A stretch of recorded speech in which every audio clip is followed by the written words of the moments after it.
أعوذ بالله من الشيطان اللعين الرجيم بسم الله الرحمن الرحيم يا أيها الرسل كلوا من الطيبات واعملوا صالحا إني بما تعملون عليم اللهم صل على محمد وآل محمد وعجل فرجهم السلام علیکم ورحمۃ اللہ وبرکاتہ۔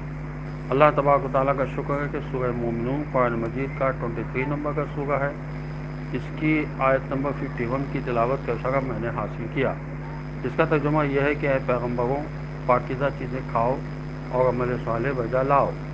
جو عمل تم کرتے ہو اسے اللہ فرماتا ہے کہ میں اسے خوب جاننے والا ہوں۔ کلو کا مطلب یہ ہے کہ خطاب تمام رسولوں سے ہے کہ وہ اپنے طبیعتی تقاضوں پر عمل کرتے ہوئے مادی ضروریات سے استفادہ کریں اور جاہلوں کے اعتراضات کی پرواہ نہ کریں جو کہتے ہیں یہ کیسے رسول ہیں جو ہماری طرح کھاتے پیتے ہیں۔ من الطیبات یعنی پاکیزہ چیزیں کھائیں، نوعیت اور کسب دونوں اعتبار سے پاکیزہ ہوں۔ پاک اور حلال چیزیں کھائیں، ناپاک چیزیں جیسے مردار، خنزیر وغیرہ اور حرام چیزوں سے کمائی ہوئی چیزیں نہ۔ ارشاد ہوا وعملوا صالحا، نیک اعمال بجا لانا اور اللہ کی بندگی کرنا بدن کی توانائی پر موقوف ہے، لہذا پہلے اپنی جسمانی طاقت کو بحال رکھو پھر نیک اعمال کے لیے قدم اٹھاؤ۔ پاکیزہ چیزوں کے کھانے اور پاکیزہ عمل میں ربط ہے۔ حضرت علی صاحب فرماتے ہیں کہ اپنے دوست سے اس حد تک دوستی کرو جس میں افراط نہ ہو، کیونکہ ہو سکتا ہے وہ کسی دن تمہارا دشمن بن جائے۔ اپنے دشمن سے اس حد تک دشمنی کرو جس میں افراط نہ ہو، کیونکہ ہو سکتا ہے وہ کسی دن تمہارا دوست بن جائے۔ حضرت علیہ السلام فرماتے ہیں کہ جب کسی سے دوستی کرو تو اس میں افراط نہ کرو، بڑھاؤ نہ، آپس میں الفت زیادہ ہو۔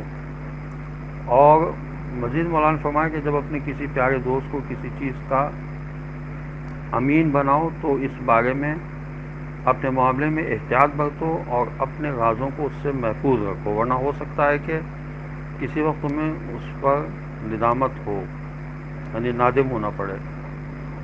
حضرت علیہ السلام فرماتے ہیں کہ خبردار دوست کو اس کی دوستی میں حد سے باہر نہ کر دو اور اس سے تمہارا انس اس حد تک آگے بڑھے جہاں سے واپسی ممکن ہو۔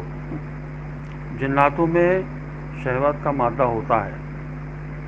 سورہ مبارکہ اور رحمان کی آیت نمبر 56 میں ارشاد ہوا لم یطمثہن انس قبلہم ولا جان۔ حوران جنت کی خصوصیت یہ ہوگی کہ انہیں جنوں اس میں سے کسی نے ہاتھ بھی نہ لگایا ہوگا۔ اس سے معلوم ہوتا ہے کہ جنوں کی نسل بھی نر و مادہ ہی سے وجود میں آتی ہے اور نیک کاموں کی دعوت دیتے ہیں جن۔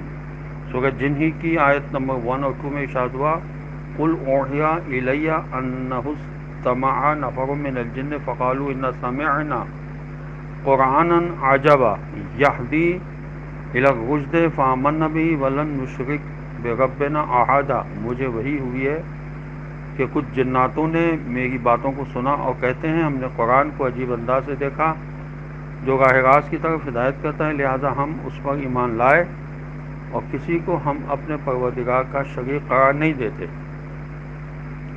جنوں کو بھگانے کے لیے گھر میں کبوتر پالنے کے سلسلے میں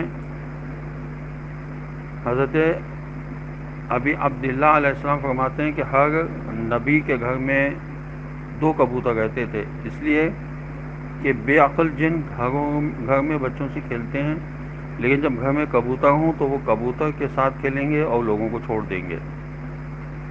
جنوں کی قسموں کے بارے میں